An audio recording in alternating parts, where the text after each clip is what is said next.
Okay, so today I'm gonna try to make myself a cappuccino. Since I do not have a cappuccino machine, I'll try something different. So what I'm trying to do, I'll have some milk. I'll put that milk to make it warm in my microwave. Once that's done, what I'm trying to do, I'll put it in here and then I'll give it a big shake. And once we shake that, we will find out if that works, my idea. Well, and of course we would need coffee, so parallel to my shaking experience, I'm gonna brew some coffee. The milk should be ready now. Okay, so milk should be ready now.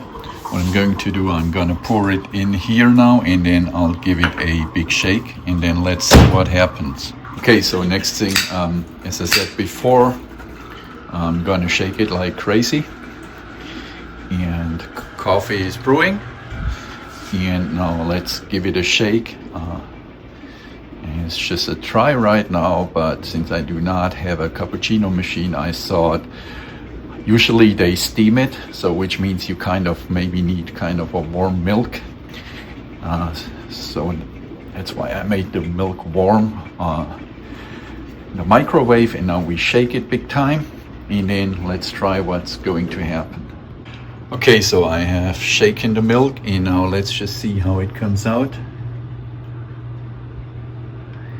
And that did not work according to plan. Let's give it another try. So I guess I had too much milk in it.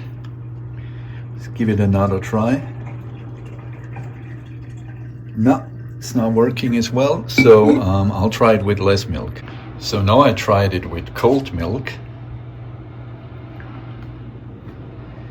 I should have shaken it more, but you see there, cream is coming out. So you have to take cold milk actually and shake it with this, and then you have cappuccino cream. So we learned that lesson, and rather just put a tiny bit of milk in there and then shake it and forget about the microwave.